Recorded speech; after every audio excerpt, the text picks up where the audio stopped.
Hello and welcome back to the channel.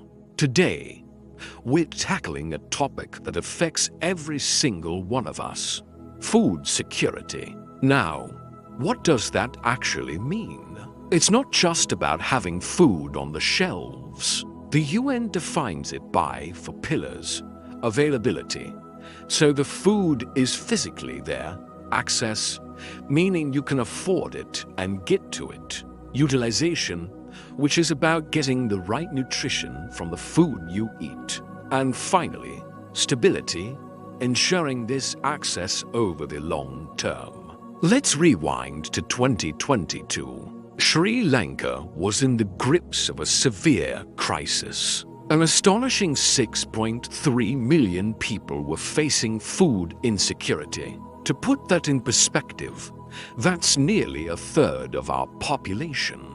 Food inflation skyrocketed to 95%, making basic necessities almost unaffordable for many families. It was a perfect storm. Externally, the lingering effects of the COVID-19 pandemic and the war in Ukraine disrupted global supply chains and sent prices soaring. But we also had critical internal factors to blame: the sudden, ill-advised organic fertilizer ban decimated crop yields, and a severe foreign exchange crisis meant we couldn't import essential goods, including food and fuel. Fast forward to today. Has the situation improved? Yes, but the crisis is far from over. Thanks to the tireless efforts of international organizations like UNICEF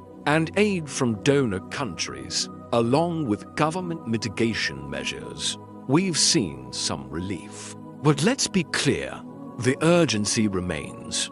As of now, a substantial percentage of children in Sri Lanka still require humanitarian assistance. This isn't just a statistic. It's a generation whose future is at risk. So, how do we move from immediate relief to building a truly resilient and secure food system for the long term? Let's explore some key strategies. First, we need to talk about waste. The amount of food we lose in Sri Lanka is staggering.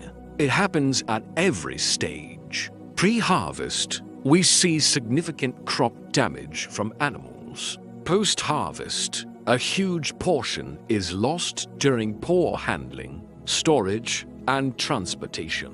Think about trucks of vegetables spoiling in the heat while stuck in traffic. And then there's consumer waste, where food is thrown away at the household level. We're losing up to 40% of our harvest before it even reaches a plate. This is not just a loss of food. It's a waste of water, land, labor, and money. So, what's the solution? We need a multi-pronged approach. We can establish dedicated transport hubs connected to our rail network, allowing for faster, more efficient movement of produce from farms to markets, reducing spoilage. For pre-harvest losses, innovative solutions like biofences, living barriers of specific plants, can deter animals more sustainably than traditional methods. And we must integrate technology. Simple apps can connect farmers directly to buyers, reducing transport time and ensuring better prices, while advanced cold storage solutions can extend the shelf life of perishable goods. Tackling waste isn't just about saving food. It is one of the most effective ways to increase availability without using a single extra acre of land. Next, let's look to the sea. Sri Lanka is an island nation with a coastline stretching 1,620 kilometers and a vast exclusive economic zone. Our seafood industry should be a powerhouse, yet it's underperforming. A shocking 40 to 60% of our fish catch is lost post-harvest. This is primarily due to inadequate cold storage facilities on boats and poor handling practices on shore. Fishermen are forced to sell their catch quickly at low prices or risk it spoiling. Strengthening this sector is a massive opportunity. Investing in modern fishing vessels with on-board refrigeration, improving ice plants at harbors, and training fishermen in better handling techniques can dramatically reduce this waste. This not only increases the amount of fish available for local consumption, but also boosts export potential, bringing in valuable foreign exchange. By properly managing our ocean resources, we can provide a sustainable source of protein for the nation and create economic prosperity for our coastal communities. It is time we stopped seeing our ocean as just a backdrop and started treating it as a vital part of our food security solution. Strategy number 3 focuses on the consumer and the market itself. For months, we've all felt the pinch of relentless price hikes. But it's not just about prices. There are growing concerns about the quality of food, with reports of substandard ingredients being used to cut costs. A major part of this problem lies with the middlemen who dominate the supply chain. They often buy produce from farmers at very low prices and sell it to consumers at a massive markup, creating an inefficient and unfair system. How do we fix this? Market reform is essential. Digitizing the marketplace, creating platforms where farmers can sell directly to consumers or retailers, can break the stranglehold of middlemen. This transparency ensures farmers get a fair price for their hard work and consumers pay less for better quality food. Furthermore, we need stronger consumer protection laws and stricter enforcement to crack down on those selling substandard products. Implementing anti-monopolistic regulations would encourage healthy competition and prevent price manipulation, making the entire market more efficient and equitable for everyone involved. Protecting the consumer is not just about price. It's about ensuring the food we buy is safe, nutritious, and fairly priced. Our 4th strategy involves thinking outside the box with culinary and livestock innovation. What if I told you there's a vast, untapped food source right on our shores? I'm talking about sea vegetables like algae and seaweed.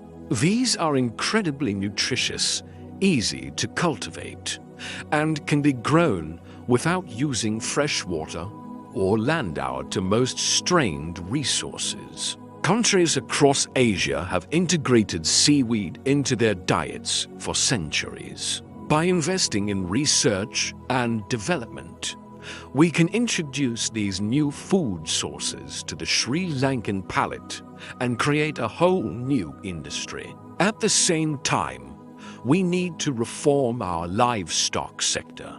Currently, we are heavily dependent on imported soy and corn for animal feed. This makes our meat and dairy industries vulnerable to global price shocks and drains our foreign reserves. We must innovate by exploring locally sourced alternatives for animal feed. This could involve cultivating specific crops suited to our climate or even using byproducts from other agricultural processes. A self-sufficient livestock industry means more stable prices for milk, eggs, and meat, and a stronger, more resilient food system overall. It's about being resourceful and turning our unique challenges into opportunities for growth. So, where do we go from here? These strategies minimizing waste, strengthening our seafood industry, reforming markets, and innovating in our food sources are not just quick fixes. They are the building blocks for a secure and prosperous future. But for any of this to work, we need something more fundamental, a long-term, unwavering commitment from our leaders. Food security shouldn't be a political football, tossed around during election cycles. It needs to be enshrined as a core responsibility of the state, perhaps even within our constitution. We need visionary leadership that looks beyond the next election and plans for the next generation. We need policies based on data, science, and a genuine desire to uplift our people, not on short-term political gains. Building a food-secure nation is a marathon, not a sprint. It requires collaboration between the government, the private sector, our farmers, our fishermen, and every single one of us as consumers. It is a shared responsibility and a common goal that will define the future of our nation. And as always, this is your host, Dhanuka Dickwella, signing off. See you next time. Don't forget to like, subscribe, and hit the bell button for updates.